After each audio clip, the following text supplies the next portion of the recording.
No sé en qué momento se rompió todo. Pero si tengo que elegir un instante donde la fachada de mi vida se vino abajo, fue esa noche en casa de Patricia, una amiga en común. Era sábado, casi las 11. Estábamos en su terraza, con vino, risas y música bajita. Había 8 personas, entre ellas mi marido, Álvaro, y Víctor. Víctor no era parte de nuestro grupo habitual. Lo había traído Patricia, diciendo que era un amigo de su hermano que se había mudado a Valencia desde Bilbao.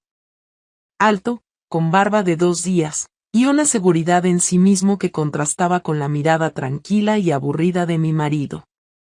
Lo típico. Nada que te haga pensar que tu mundo está a punto de explotar. Todo cambió cuando Patricia propuso un juego estúpido. Verdad o reto, como si tuviéramos 15 años. Y como buenos adultos con copas de más, todos aceptamos. Reímos, hicimos tonterías, y luego le tocó a Víctor. Eligió reto. Patricia, con esa sonrisita de quien quiere ver el mundo arder, dijo, bésala a ella, y me señaló. Me reí, esperando que fuera una broma, pero Víctor no dudó. Se acercó, me tomó del rostro y me besó. Lento. Seguro. Delante de todos. Incluido mi marido. Y aquí viene la parte que no puedo justificar, no lo rechacé. No lo hice por estar borracha, ni por sorpresa. No lo hice porque me hubiera paralizado. No. No lo hice porque lo deseé. Porque ese beso me encendió de una forma que no sentía desde hacía años. Porque en esos 10 segundos, me olvidé completamente de que Álvaro estaba a 2 metros. No sé qué fue más grave, que me dejara besar o que, al mirarlo después, él no dijera nada. Solo apretó los labios, se sirvió más vino y desvió la mirada. Esa noche no dormimos juntos. Ni siquiera hablamos en el coche. Solo silencio. Un silencio que me gritaba que algo en nosotros se había roto. O tal vez, que ya estaba roto y ese beso solo lo expuso. Pero lo peor no fue el beso. Lo peor vino después, cuando Álvaro empezó a mover hilos para saber más. Para observarme. Y lo que descubrió, esa parte, la contaré en la próxima parte. No hubo confrontación inmediata, ni gritos esa noche, solo ese silencio de coche que pesa más que cualquier insulto. Al llegar a casa, Álvaro se encerró en su despacho y yo me fui al dormitorio.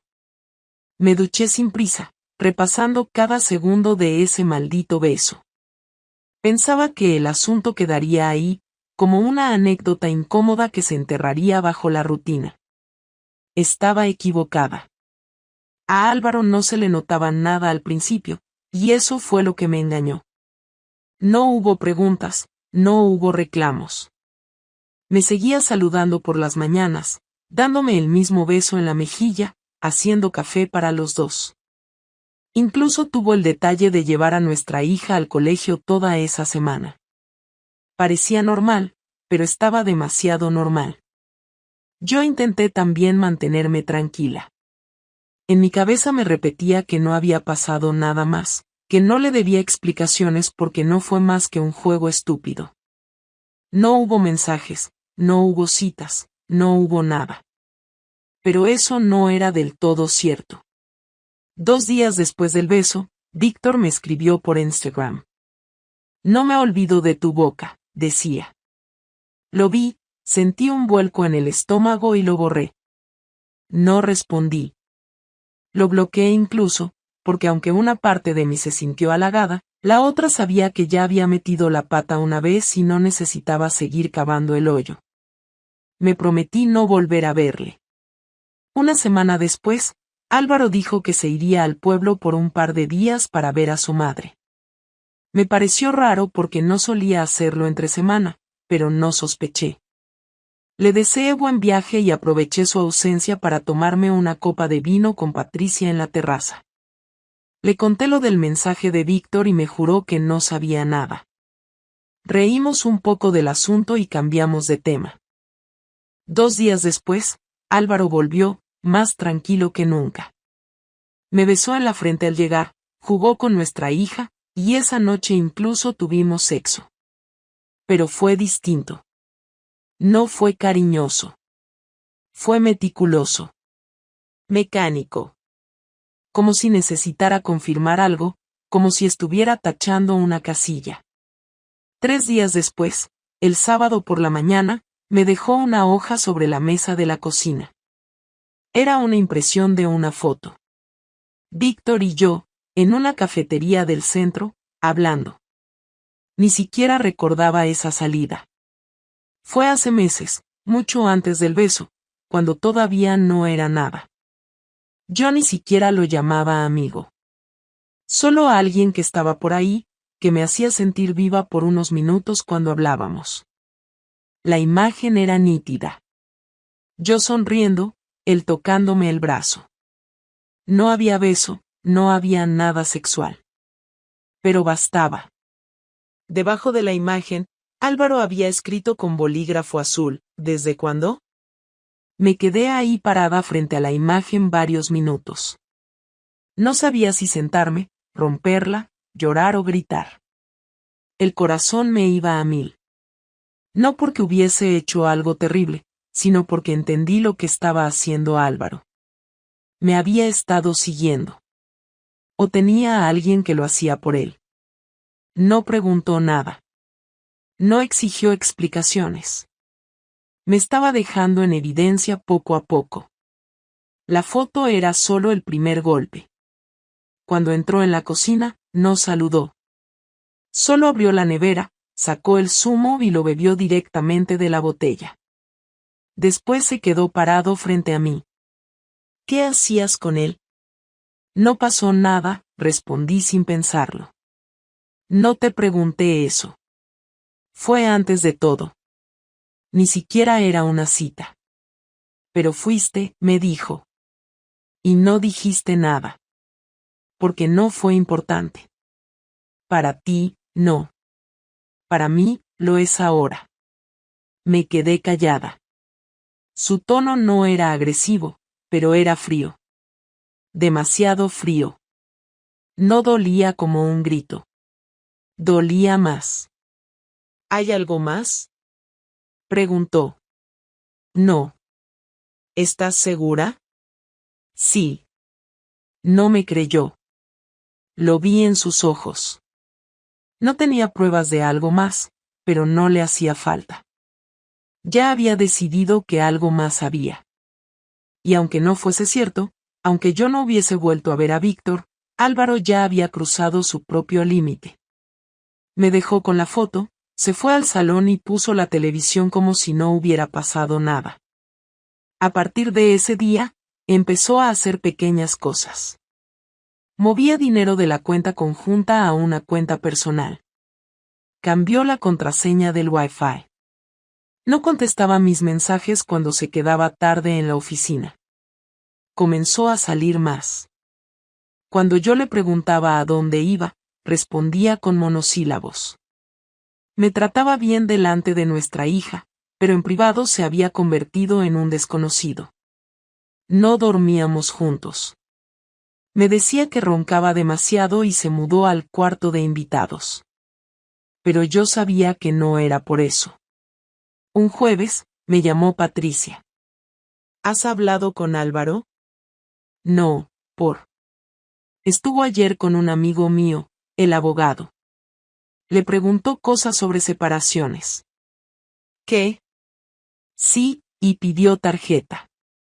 ¿Estás segura? Me lo dijo el propio Jorge. Le preguntó por reparto de bienes. Muy serio. No supe qué hacer con esa información. No sabía si confrontarlo, si hacerme la tonta, si prepararme yo también. Pero lo cierto es que ya no había vuelta atrás. Álvaro no solo no me perdonó, sino que iba a vengarse. No me gritó, no me insultó, no me pidió explicaciones. Prefirió destruirme en silencio. Y yo no sabía aún de qué forma lo iba a hacer, pero sí sabía una cosa, no iba a ser leve. El domingo por la tarde, mientras nuestra hija estaba en casa de sus primos y la casa estaba en silencio, Álvaro entró en la cocina con una bolsa de papel en la mano. La dejó sobre la encimera, se sirvió un vaso de agua y me miró como si llevara días ensayando lo que iba a decir. Yo estaba en la mesa con el portátil, fingiendo revisar correos, pero llevaba una hora sin escribir nada. Me giré hacia él, esperando que soltara algo, cualquier cosa. En lugar de hablar, sacó de la bolsa una carpeta, la puso frente a mí y se sentó al otro lado. No dijo ni una palabra. Solo me observaba. Abrí la carpeta. Dentro había fotos impresas, capturas de pantalla y papeles que reconocí al instante, un resumen de mi historial de llamadas, un extracto de movimientos bancarios de mi tarjeta, incluso el ticket de la cafetería donde había tomado algo con Víctor 2 semanas antes del beso. Todo estaba ordenado, fechado, subrayado. Me temblaban las manos al pasar cada hoja. Álvaro seguía en silencio, como si el hecho de haber reunido todo eso ya hablara por él. No he hecho nada con él, dije, sin levantar la vista. Ya no necesito que me lo jures, respondió con calma. Ya lo sé todo. ¿Todo qué? No hay nada más. Claudia, tengo los registros. Tengo las cámaras del bar al que dijiste que fuiste con Laura y fuiste con él. Tengo el ticket del hotel donde estuviste 2 horas esa tarde que dijiste que ibas a Pilates. Y lo más patético de todo es que aún intentas mentirme. Sentí como se me encogía el estómago. El nombre del hotel me golpeó la memoria como una bofetada. Fue una vez. Solo una. Una tarde en la que estaba enfadada, frustrada, y me dejé llevar. Y sí, estuve con Víctor. Pero no era una relación. No fue algo que se repitiera. Fue un error. Uno del que me arrepentí al salir de esa habitación. Y que nunca más volví a mencionar. Ni a pensar. Fue solo una vez, murmuré. Una sola vez. No fue una aventura. Fue un desliz. Me equivoqué. No fue un desliz, Claudia, respondió, con esa mirada suya que usaba cuando hablaba con los clientes que no querían pagarle. Fue una decisión. Saliste de casa, te arreglaste, fuiste a verle, te acostaste con él y volviste como si nada. No fue un accidente. No te tropezaste y caíste en una cama. Y no solo fue el sexo. Fue todo lo demás. El tiempo que me ocultaste, las mentiras, los detalles. No sabía cómo decírtelo. Me sentía vacía. Estábamos mal. Tú y yo no hablábamos. Tú. ¿Yo qué? Interrumpió, ahora sí con tono más alto. ¿Qué trabajaba mucho? ¿Qué no te hacía sentir especial? ¿Eso justifica que me engañaras y luego vinieras a casa como si fueras una madre ejemplar y esposa perfecta? ¿Eso te da derecho? No estoy diciendo que tenga derecho. Solo estoy intentando explicarte por qué. No necesito explicaciones. Necesito que reconozcas que arruinaste todo por un capricho. Por un tipo que conociste hace 3 semanas y que no te va a dar nada que no puedas conseguir en una aplicación. Ni siquiera lo conocías bien. Ni siquiera sabes si tiene trabajo fijo. No era por él. No es por él. Nunca fue por él. Entonces fue por ti. Porque tú te aburriste. Porque querías sentirte otra vez deseada, especial, lo que sea. ¿Y qué hay de mí? ¿Tú sabes cómo me siento ahora? ¿Cómo me he sentido desde ese estúpido beso? Tú, besándote con otro hombre delante de mí y actuando como si nada. ¿Te das cuenta del nivel de desprecio? No supe qué decir. No tenía nada con que defenderme. Era verdad. Había hecho todo eso. lo peor no era el sexo. Era todo lo demás. Era el hecho de que, al verme con Víctor, Álvaro sintió que yo había elegido dejarlo atrás. Aunque no fuera consciente de ello. Voy a pedir la custodia compartida, dijo finalmente, poniéndose de pie. Ya hablé con un abogado. Tengo todo lo que necesito. No quiero hacerte daño, Claudia, pero tampoco voy a dejar que sigas en esta casa actuando como si todo pudiera seguir igual. Te quiero fuera para el mes que viene. Puedes buscar un piso cerca si quieres, pero aquí no vas a seguir durmiendo. ¿Y nuestra hija? ¿Vas a sacarla de su casa? No la voy a sacar de nada. Tú te vas. Y te tocará explicarle por qué. Porque no voy a mentirle. No voy a inventarme excusas. Si quieres saber por qué papá y mamá ya no viven juntos, se lo vas a contar tú. No yo. Sentí como se me salía el aire de los pulmones. No era solo la vergüenza. Era el peso del final, cayéndome encima sin aviso. Pensaba que la confrontación sería otra cosa. Imaginaba una pelea, llanto, incluso una reconciliación. Pero Álvaro no estaba roto. No estaba suplicando. Estaba decidido. Y eso dolía más que cualquier grito. Lo siento, dije, con voz temblorosa. Ya no importa, respondió, y se fue. Me quedé sola en la cocina, con la carpeta abierta, viendo mi desastre organizado en papel. La mañana siguiente Álvaro no estaba.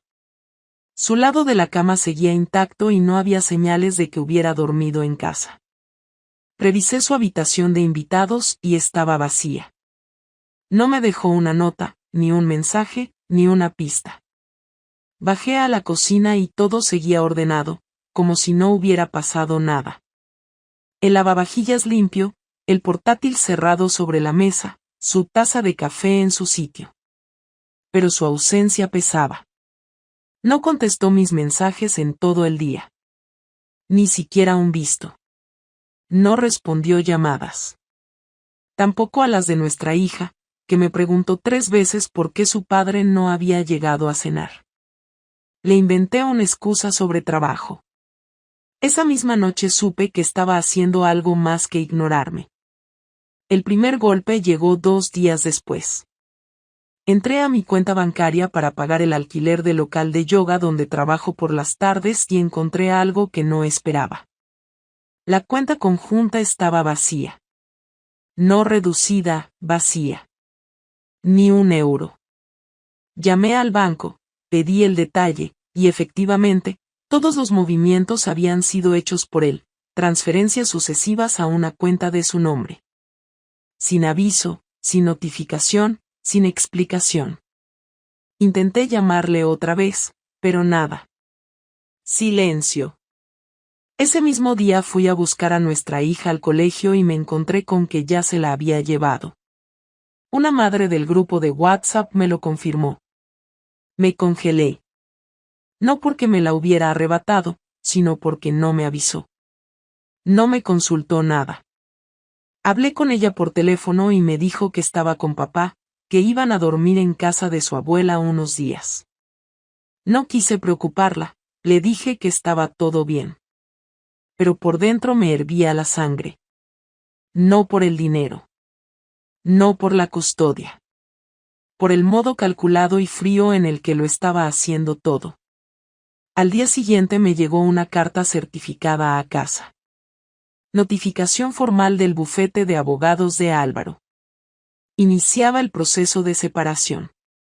Y además pedía medidas cautelares para establecer un régimen provisional de visitas, alegando que la convivencia se había vuelto insostenible y que nuestra hija necesitaba estabilidad.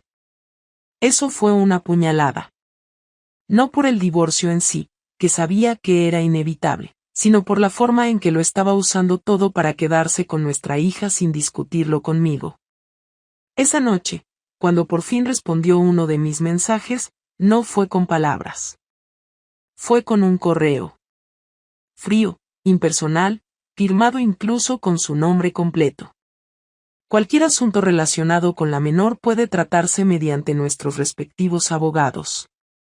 A partir de ahora, preferiría mantener toda comunicación por escrito. Esa frase me hundió. Era el hombre con el que había compartido más de 10 años. El padre de mi hija. Y ahora me trataba como a una enemiga. Lo que no esperaba fue lo que vino después. Alguien, que supuse era él, envió a mis padres, a mis amigas más cercanas, e incluso a la directora del colegio donde estudia nuestra hija, un correo con documentos adjuntos. Fotos mías con Víctor, el resumen de movimientos, una lista de fechas, todo presentado como un informe. Lo sé porque una de mis amigas me escribió horrorizada. Otra directamente me dejó de hablar. Y mi madre me llamó llorando. El daño ya estaba hecho. No buscaba una conversación. Buscaba arruinar mi imagen. Fui al colegio al día siguiente para hablar con la directora, anticipando lo que me esperaba. Me recibió en su despacho, con un tono amable pero tenso. Me preguntó si era cierto lo que había leído. Tuve que explicarle que lo personal no debía afectar la relación entre mi hija y el colegio. Ella solo asintió y me pidió que no causara ninguna escena con Álvaro si coincidíamos en horario. Salí de ahí con la cara ardiendo.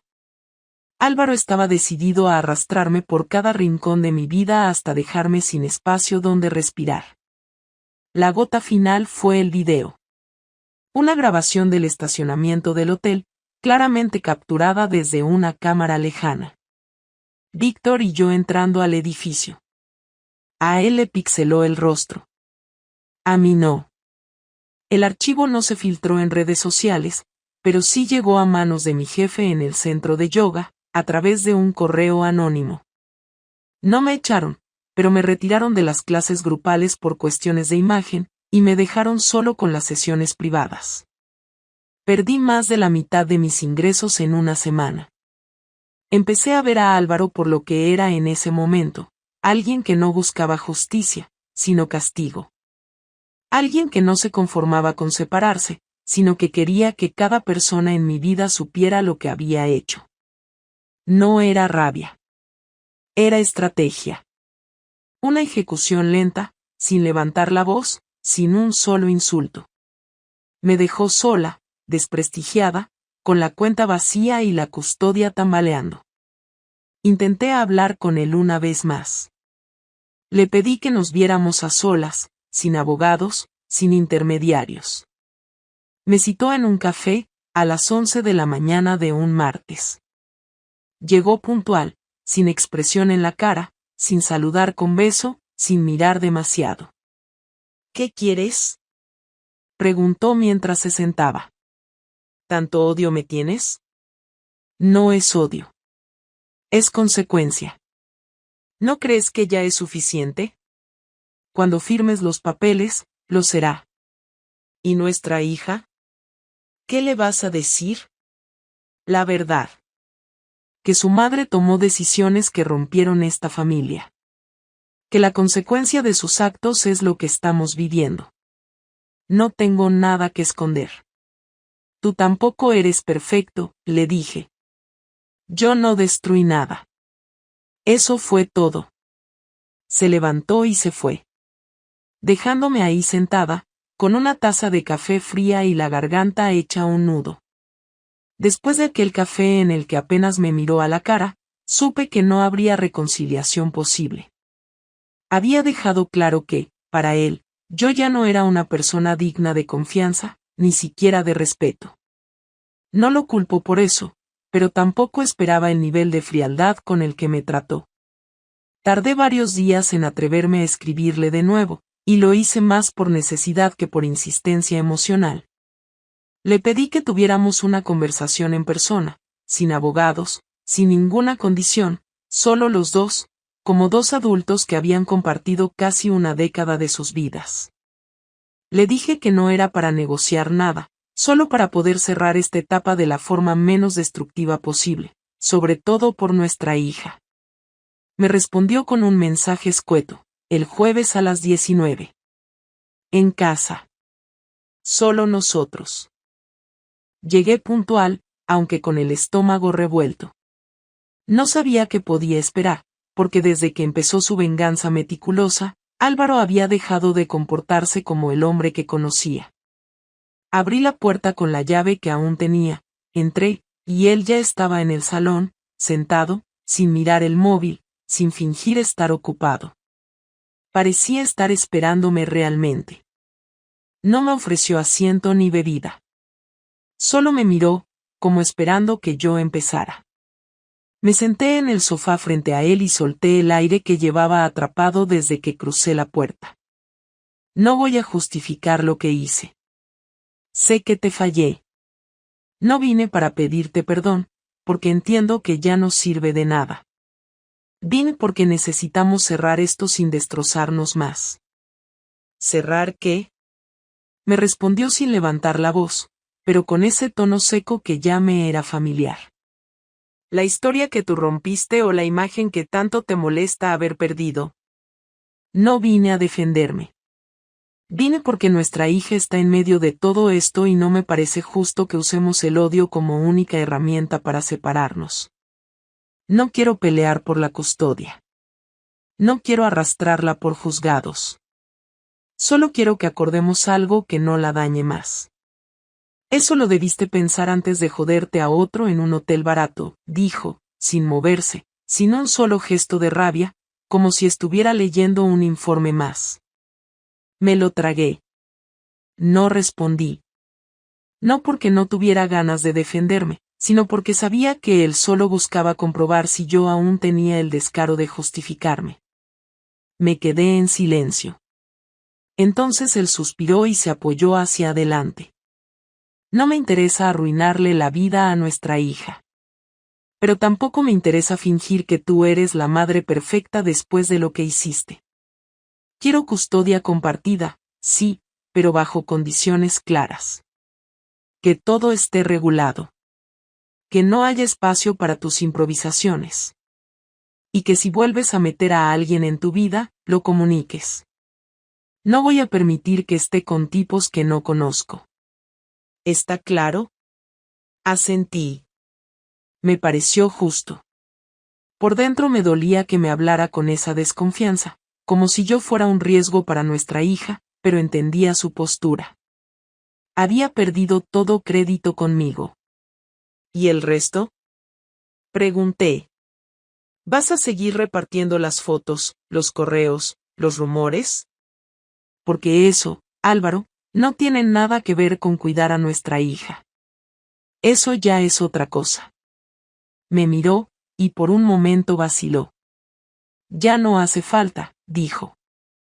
Ya conseguí lo que quería. Que todos sepan quién eres. Que vean que no fue culpa mía. Ya no necesito seguir empujando. ¿Y tú crees que eso no la afecta a ella? ¿Que no va a enterarse de todo eso algún día? Claro que lo va a saber. Pero prefiero que lo sepa por mí, no por un tercero. Prefiero que lo escuche de su padre y no cuando tenga 15 años y alguien le diga lo que hizo su madre. Entonces hablemos los dos con ella, le propuse. Cuando esté más grande, cuando pueda entender. Pero que lo escuche con la verdad. Sin odio. Sin manipulación. ¿Y tú crees que eres capaz de eso? Sí. Aunque tú no lo creas, todavía me importa cómo le afecte todo esto. Y todavía me importa que tú y yo no terminemos siendo enemigos para siempre. No por nosotros. Por ella. Se quedó en silencio unos segundos. Luego se levantó y caminó hasta la ventana. No dijo nada durante un rato largo, y cuando volvió a mirarme, ya no tenía esa dureza en los ojos, pero tampoco tenía compasión. Claudia, no te odio. Pero tampoco te respeto. Y sin respeto no hay nada que pueda salvarse. Te fallaste a ti misma más que a mí.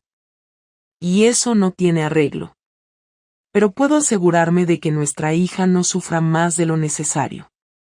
Si tú haces tu parte, yo haré la mía. Eso es lo único que quiero, le respondí. No vengo a pedirte perdón. Solo quiero que dejemos de hacernos daño. Asintió. Me acompañó hasta la puerta sin decir nada más. No hubo abrazos, ni despedida. Solo cerró la puerta detrás de mí y supe que esa era la última vez que hablaríamos sin intermediarios. Pasaron 3 meses desde aquella última conversación. Firmamos los papeles en 2 citas separadas, sin cruzar una palabra, sin miradas largas, sin gestos fuera del mínimo protocolo. La separación fue oficial un lunes por la mañana. No lloré en la notaría, ni al salir, ni al volver a casa. Lloré 2 días después, cuando llegué al piso nuevo y me senté sola en la cocina, con las cajas a medio abrir, y no hubo nadie para preguntarme si necesitaba ayuda. No era tristeza por haber perdido a Álvaro, era otra cosa, un vacío que no tenía forma, pero que dolía más por no saber si algún día se iría del todo. Me quedé en el mismo barrio. No por apego a nada, sino porque era más práctico para las visitas compartidas con nuestra hija. Él la recogía martes y jueves después del colegio, y se quedaba con ella fines de semana alternos. No me hacía preguntas sobre mi vida personal, y yo tampoco sobre la suya. Nuestra hija era el único tema en común, y todo lo demás quedó reducido a mensajes fríos sobre logística. No hubo nuevas discusiones, ni acercamientos. Era una convivencia distante, seca, pero funcional. Y por eso funcionaba. No por madurez emocional, sino por agotamiento. Ninguno de los dos tenía ya energía para seguir arrastrando más conflicto. En el centro de yoga me ofrecieron volver a las clases grupales, pero rechacé. Me quedé con las sesiones privadas. Menos exposición, menos preguntas, menos necesidad de sonreír cuando no me apetecía. Con el tiempo, algunas de mis amigas reaparecieron, otras no. Mis padres tardaron más en suavizar la distancia, y aunque me volvieron a invitar a casa, las conversaciones nunca volvieron a ser las mismas. Hay cosas que cuando se rompen, aunque se intenten reparar, suenan distinto para siempre. A Víctor no lo volví a ver. No porque me lo prohibieran o me diera miedo lo que pudiera pensar Álvaro. Fue una decisión propia. No sentía odio, ni resentimiento, ni culpa. Simplemente, me di cuenta de que no había nada que rescatar de ese vínculo. Fue parte de una versión mía que ya no existía. Una versión perdida, confundida, insatisfecha y torpe. No tenía sentido mantener la relación con alguien que solo había tenido espacio porque yo misma había dejado vacía una parte de mi vida sin saberlo. Cerré su contacto, eliminé las fotos, y no volví a pensar en él más allá de lo estrictamente inevitable. Lo más difícil fue enfrentarme a mí misma. No por haber fallado, sino por haber permitido llegar a ese punto sin parar antes. Por haber aceptado vivir tanto tiempo con una distancia emocional sin hacer nada real por cambiarla. Por haber confundido rutina con estabilidad y silencio con paz. El error no fue haberme sentido atraída por otro hombre. El error fue no haber tenido el valor de enfrentar los vacíos antes de llenarlos de la peor forma posible. No lo digo para excusarme. Lo digo porque fue lo único que entendí con claridad después de todo. Un día, mi hija me preguntó directamente si papá y yo nos habíamos separado por alguien más. Lo hizo sin rodeos, sin dramatismo. Yo había ensayado esa conversación en mi cabeza 1000 veces, pero ninguna versión era perfecta. Le dije la verdad, adaptada a su edad, sin entrar en detalles innecesarios. Le expliqué que había cometido errores, que había tomado decisiones equivocadas, y que eso había generado una ruptura que ya no se podía reparar. Le aseguré que su padre no tenía la culpa, que ninguno de los dos se odiaba, y que ambos la amábamos por encima de todo. Ella no dijo mucho. Solo se me quedó mirando, me abrazó y cambió de tema. Nunca volvió a preguntarlo. Y yo respeté su silencio. Álvaro rehizo su vida, o al menos eso parecía. Vi una vez una foto suya con otra mujer en un parque, tomada por alguien del colegio. No me dolió. Me sorprendió lo poco que me afectó. Me alegró, incluso, saber que podía volver a confiar en alguien, aunque no fuera yo. En ese momento entendí que no hay vuelta atrás, y que tampoco tiene sentido quererla. Porque el pasado, cuando se rompe, no se reconstruye. Se acepta, se analiza, se deja atrás. Hoy sigo sola. No porque no haya tenido oportunidades, sino porque por primera vez en muchos años, quiero aprender a estar conmigo misma sin sentirme incompleta. No me interesa rehacer una imagen perfecta. Me interesa construir algo real, aunque sea desde lo más bajo. No creo que el dolor se cure, pero se acomoda. Se vuelve parte de uno, sin doler todo el tiempo.